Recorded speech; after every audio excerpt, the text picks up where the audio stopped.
I pull up, you know I be moving. Moving the floor and I'm cruising. The money I'm speaking is fluent. All of my business booming. Stacking my cash in abundance. Yo les postos, bienvenue dans cette nouvelle vidéo à 24 heures du match décisif Paris Saint-Germain-Red Bull Leipzig où nos Parisiens vont jouer leur saison 1. Thomas Tuchel a dit en conférence de presse que c'était une finale avant l'heure pour la qualification parce que vous savez les postos que si le Paris Saint-Germain ne s'impose pas demain, ça risque d'être vraiment compliqué pour la suite et ça ferait vraiment tâche et pour moi ce serait une honte de se faire éliminer dès les poules de la Ligue des Champions alors que tu as la prétention tous les ans de la gagner et en plus que tu es le dernier finaliste en titre. Tu as une équipe quand même sur le papier 10 fois supérieure au Red Bull Leipzig. Alors d'accord, tu n'as pas de coach, tu n'as pas de staff technique, tu n'as pas de préparateur physique, tu n'as que des joueurs blessés. Et en plus de ça, tu as la presse qui continue à clasher et à vouloir du mal au Paris Saint-Germain. Qu'est-ce que nous sort l'équipe aujourd'hui ? Une histoire vieille d'il y a 2 ans. Pourquoi en parler 24 heures avant un match crucial de Ligue des Champions où Paris joue sa survie quoi. Sa survie. Alors, vous vous demandez de quoi je parle ? Apparemment, un clash entre Tuchel et Marco Verratti aurait eu lieu en boîte de nuit au mois de novembre 2018, juste avant le match retour contre Liverpool où le Paris Saint-Germain s'était imposé 2-1. Donc un clash lunaire en boîte de nuit nous apporte l'équipe qui prouve bien encore une fois que c'est un journal anti-parisien. Pourquoi révéler cette histoire qui est vraie ou pas vraie ? On peut se poser la question si c'est vraiment vrai ou pas. Ça, ils l'ont déjà fait, juste avant la remontada par exemple contre le Barça où ils nous ont dit que Verratti et Matuidi étaient sortis en boîte de nuit 3 jours avant. Et là on nous explique que apparemment ça s'est passé en novembre 2018. Mais pourquoi sortir cette info 2 ans après, une journée avant un match crucial en Ligue des Champions ? Donc, Marco Verratti, un forfait à Monaco est très incertain pour la réception de Leipzig demain en Ligue des Champions. Marco Verratti a souvent été critiqué pour son hygiène de vie et son manque de professionnalisme. Donc, décrit comme un fumeur et un habitué des établissements nocturnes de la capitale française de boîte de nuit. Le natif de Pescara n'est effectivement pas un modèle de professionnalisme, mais comme Neymar et comme beaucoup d'autres, voilà, comme l'avait dit à l'époque au Paris Saint-Germain, bref.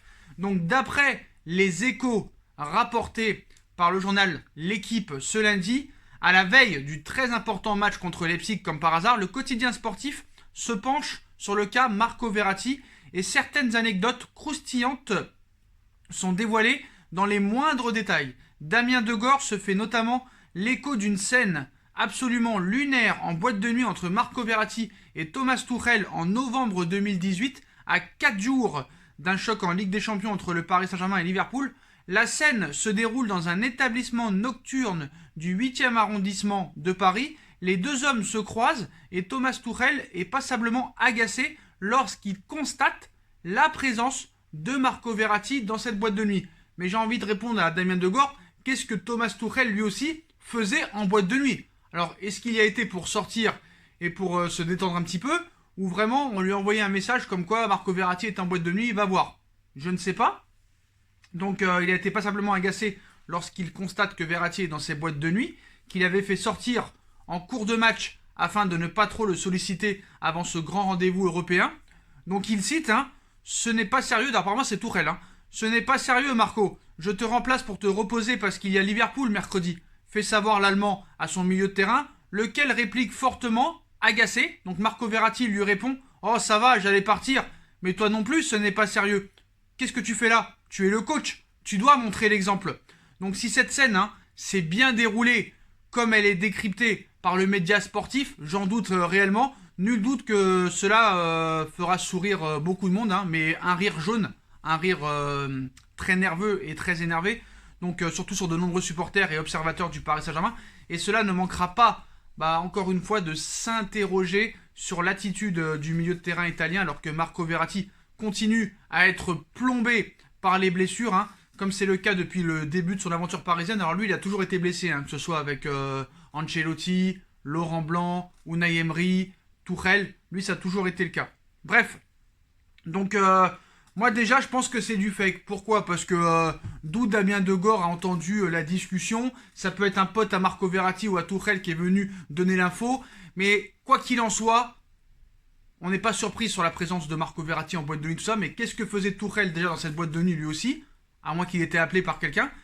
Mais surtout, Marco Verratti, même s'il est coupable encore une fois de son comportement, a raison de dire ça aussi à Thomas Tuchel. Qu'est-ce qu'il faisait en boîte de nuit? Donc voilà, l'incompétence continue au sein du Paris Saint-Germain, mais j'ai quand même de sérieux doutes sur cet écho et sur cette information qui vient de l'équipe, parce que comme par hasard, il nous la sort 2 ans après et à 24 heures de un match crucial pour mettre la pression. Pour parler de ce match, Neymar devrait être titulaire aux côtés de Kylian Mbappé et de Moïse Kean en attaque. Marco Verratti devrait être forfait comme Mauro Icardi. Marquinhos va retrouver son poste de défenseur central.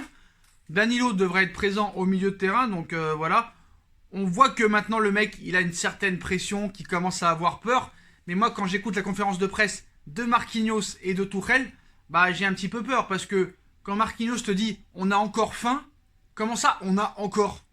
Non, frérot, t'es capitaine du Paris Saint-Germain, t'as pas le droit de dire « on a encore faim ». On a faim, on veut tout gagner, on veut tout débouler, on veut les fracasser demain, parce que je vais vous dire la vérité, non seulement ce serait une honte de perdre demain, parce que le Red Bull Leipzig, ce début de saison, bah c'est pas terrible au niveau du jeu, on a perdu contre eux alors qu'ils étaient pas très bons, et pourtant ils ont gardé leur même effectif, à part Timo Werner qui est parti à Chelsea, c'est la même équipe que la saison dernière. Et franchement pour moi on est supérieur à eux. Et ce serait pas un exploit que Paris batte le Red Bull Leipzig demain. Par contre, si tu gagnes pas, ça risque d'être une honte assez problématique. Et pour moi, une faute professionnelle. Bref, voilà pour ce match. Donc, l'équipe, c'est simple. Hein, ça devrait être du Navas dans les buts avec Kimpembe, Marquinhos dans l'axe. Kurzawa à gauche, Florenzi à droite, normalement s'il tient sa place. Milieu de terrain à 3, normalement avec Danilo. Peut-être la rentrée de Gay avec Paredes, peut-être aussi. Et l'attaque, ça devrait être normalement Di Maria, Neymar, Mbappé. Je ne sais pas comment il va jouer parce qu'il y a beaucoup de blessés, il y a beaucoup d'incertitudes. On ne sait pas vraiment l'équipe qu'il va mettre. Est-ce qu'il va jouer en 4-3-3 ou en 4-4-2? C'est plus un 4-4-2 quand même qui s'impose. Hein. Donc c'est compliqué, on va voir. Mais en tout cas, j'espère que Diallo ne jouera pas. Ça, c'est sûr et certain. Peut-être qu'Herrera jouera aussi au milieu de terrain. Ça dépend des choix qu'il fera. En tout cas, il a une grosse pression. Voilà les postos pour cet avant-match. Je voudrais revenir aussi sur un ancien Parisien qu'il faut saluer, que trop peu parle, Zlatan Ibrahimovic, qui nous a fait kiffer pendant 4 ans, malheureusement qui nous a pas fait vibrer en Ligue des Champions. D'ailleurs, il l'a jamais remporté. Mais quand tu vois son début de saison à plus de 39 ans, ce qu'il est en train de faire, c'est du jamais vu depuis les années 50. Et franchement, c'est exceptionnel ce qu'il a fait encore une fois contre Naples hier, avec ce doublé où il a fait l'amour à Kalidou Koulibaly. Entre guillemets, Monsieur Aurelio De Laurentiis, président du Napoli, veut 80 millions d'euros pour Koulibaly. Je ne sais pas comment tu vas faire pour le vendre. En tout cas, tu peux les garder parce que quand je vois qu'un mec comme Zlatan Ibrahimovic, 39 ans, a fait l'amour à Koulibaly hier, tu peux le garder ton Koulibaly. Mais voilà, Zlatan n'en finit plus d'affoler les compteurs avec l'AC Milan. On compte plus les records. Voilà, le Milan AC a fait très fort hier. Et en visite à Naples, les Milanais l'ont en effet emporté 3-1, confortant ainsi son statut de leader après 8 journées, avec 20 points. Et une fois encore, les rossoneri peuvent bien remercier Zlatan Ibrahimovic, car si le club lombard l'a emporté, c'est en grande partie grâce au buteur suédois, auteur encore une fois d'un doublé. Ce doublé qui porte à 10 son total de buts en Serie A depuis le début de saison. Une performance exceptionnelle, plus vue à l'AC Milan depuis 70 ans. Il faut en effet remonter à 1950 et à son compatriote Gunnar Nordahl pour retrouver le seul joueur capable d'être aussi prolifique à ce stade de la saison. Et franchement, quand tu vois le physique qu'il a, quand tu vois le potentiel qu'il a encore une fois, t'as l'impression que le gars continue à être bon, de plus en plus bon, comme Cristiano Ronaldo. Donc c'est pour ça qu'on nous parle d'âge, c'est dans la tête, c'est dans le mental, c'est dans le travail, c'est dans l'hygiène de vie. Et quand tu vois le comportement d'un Zlatan Ibrahimovic, et quand tu vois les comportements d'autres joueurs, style Neymar, style Schneider, qui ont très mal fini, style Marco Verratti, j'ai pas envie de clasher les joueurs du Paris Saint-Germain, style Dimitri Payet par exemple, et je pourrais en citer beaucoup d'autres. Et vraiment Zlatan Ibrahimovic, même s'il n'a pas gagné de Ligue des Champions, ni d'Euro, ni de Coupe du Monde, ça reste un exemple, parce que là on parle de Serie A, championnat italien. Un championnat très défensif, où il y a des rocks défensifs. Koulibaly, je vous le rappelle, cet été, tout le monde le voulait. Manchester City, le Paris Saint-Germain, Liverpool. Et il lui a fait l'amour hier. Il lui a montré qui était le patron. Et franchement, Zlatan, il est immortel. Comme Cristiano Ronaldo, il est immortel. Alors quand tu vois Messi, il est de plus en plus sur la fin. Messi, il marche. Messi n'arrive plus à marquer un but dans le jeu. Et Messi est absent du groupe contre le Dynamo Kiev demain. Donc voilà, c'est vraiment dommage que Zlatan ne gagnera jamais de Ligue des Champions. Après, vu le niveau qu'il a en ce moment, peut-être qu'il peut continuer un an ou deux. Et peut-être que l'AC Milan aurait l'opportunité de gagner peut-être une Ligue des Champions d'ici 2-3 ans. On sait qu'apparemment le club est à vendre, donc voilà. Mais pour moi, Zlatan, c'est l'immortel. Voilà, l'immortel. Et là, je ne veux rien dire. Arrêtez avec vos 30 ans, vos 31 ans, vos 32 ans. Voilà, avec Edinson Cavani, par exemple, on nous a expliqué, ça y est, c'est fini, c'est la fin, 33 ans. Bah non, c'est pas la fin. Voilà, c'est dans la tête. C'est la société qui nous permet de dire, oui, maintenant, la jeunesse, c'est entre 15 et 30 ans et après, c'est fini. Bah, vous avez la preuve avec Cristiano Ronaldo. Vous avez la preuve avec Zlatan que tu peux jouer largement jusqu'à 40 ans. Pirlo l'a fait, Paul Scholes l'a fait, Ryan Giggs l'a fait, Sheringham l'a fait avec Nottingham Forest. Donc il y a beaucoup de joueurs qui peuvent le faire. En tout cas, chapeau à Zlatan qui aurait sa place encore pour moi dans l'attaque du Paris Saint-Germain.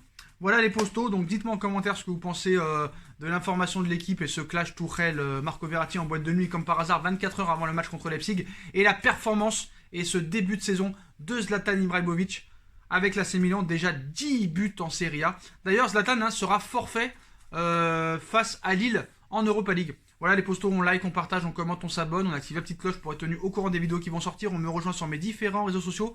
La cagnotte PayPal est toujours disponible en lien en description. Si vous voulez le maillot de Zlatan ou de Marco Verratti ou de Neymar, Mbappé, Cristiano, vous avez toujours moins 5% avec le code promo Sacha10 sur le site officiel Champions Eleven où vous retrouverez tous les maillots de toutes vos équipes préférées. Voilà les postos, je vous souhaite à tous une bonne continuation et à demain pour le débrief face au Red Bull Leipzig. Tchuss.